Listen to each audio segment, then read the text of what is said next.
Beberapa bulan yang lalu, Bosman sudah mengatakan bahwa perang melawan globalis ini masih panjang, masih lama dan memerlukan daya tahan atau endurance yang panjang. Menghemat tenaga, menghemat amunisi, dan cerdik merupakan langkah yang dibutuhkan. Bukan pinter loh ya, cerdik. Pinter itu bisa hafalan di sekolah, itu pinter. Mengikuti ilmu yang diberikan oleh guru, oleh dosen di kampus, itu pinter. Kita sekarang juga pejabatnya orang pinter semua. Saking pinternya cetak uang dibilang inflasi. Ngutang asing itu benar, bergantung dolar itu benar. Lalu kerjasama dengan negara komunis yang penuh tipu daya dibilang benar. Dan bergantung pada investasi asing itu benar. Dan genre berpikir begitu saat ini berkuasa mutlak mengatur negeri ini. Jadi yang di atas tinggal gampang, cuman bagi sembako sama kunjungan-kunjungan. Itu pinter pejabatnya namanya. Pinter minteri atasan, sama pinter bodohi rakyatnya. Sementara yang dimaksud cerdik di sini adalah street smart, orang yang memakan pengalaman hidup yang keras, makan jalanan, terantuk-antuk hidupnya, namun mantulnya lebih tinggi dari jatuhnya. Di atas orang cerdik ada lagi orang bejo atau orang beruntung. Nah, lebih enak lagi gabungan keduanya sebagai pemimpin. Sudah bejo, cerdik lagi. Itu baru pantas jadi pemimpin yang mengatur perang melawan globalis cabal. Oh iya,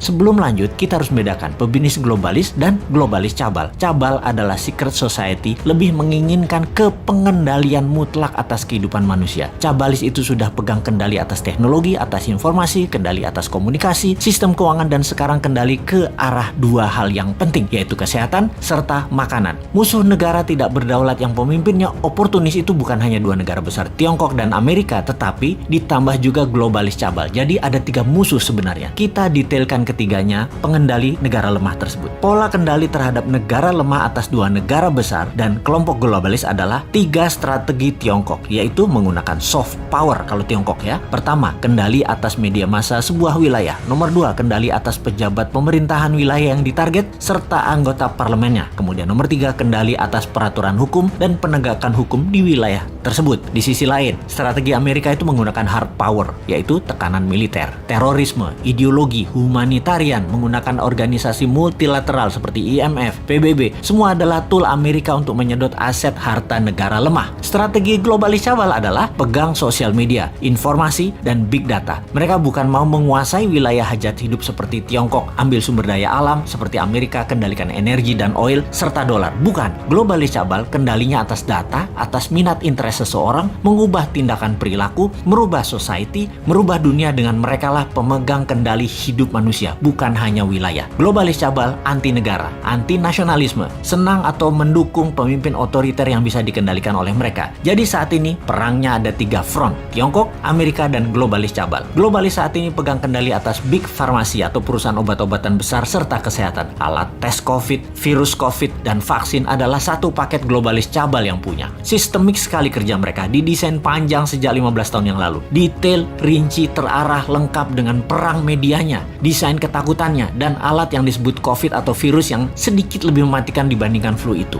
Bahkan vaksin buat para petinggi big farmasi atau elit globalis cabal beda dengan yang dikasih ke masyarakat. Pastinya yang di masyarakat itu mengandung merkuri. Ini kata data intelijen pertahanan internasional loh ya. Mudah-mudahan data ini salah. Vaksin globalis paling nggak suka dengan imunoterapi atau imunodulator. Peningkatan imunitas yang dipakai untuk melawan mereka. Karena tidak bisa didata, tidak bersertifikat. Mereka globalis cabal yang perlu bukan hanya vaksinnya laku, PCR antigennya laku, sebaran virusnya cepat dan meluas, tapi data itu tidak kalah penting bagi mereka. Globalis menyarankan pakai masker dan lockdown di banyak wilayah sesuai dengan saran versi globalis. Semua sudah dibuat protokolnya sehingga efeknya perangnya panjang. Ada yang improvisasi misalnya pakai imunoterapi lokal, lockdown ringan bergantian, ekonomi jalan biasa, pakai data center satelit sendiri, komunikasi pakai tool negara tersebut sendiri, sosial media punya sendiri, negara tersebut nggak akan rubuh, ekonomi jalan dan COVID musnah dalam sekejap. Anti saran globalis dan melawan mainstream pasti menang.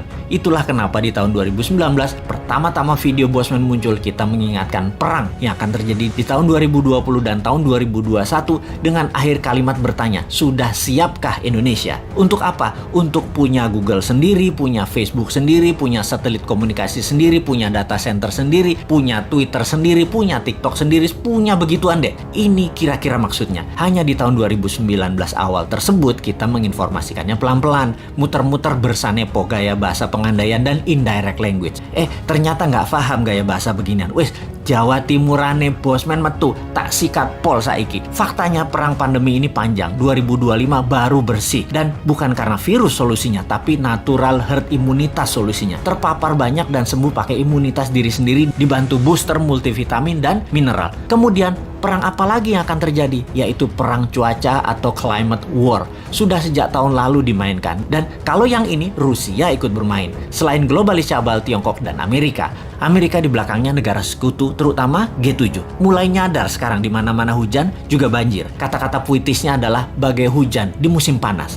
Jadi kenyataan benar karena ya direkayasa cuacanya. Masihkah tidak sadar juga setelah pandemi, maka kesengsaraan lain akan terjadi, yaitu kelangkaan pangan. Sudah siapkah kita? Atau seperti 2 tahun ini, walau sudah diingatkan tetap aja menjalankan semua seakan-akan seperti anak SD gambar pemandangan 2 gunung, matahari, dan sawah. Wapokmu kapan?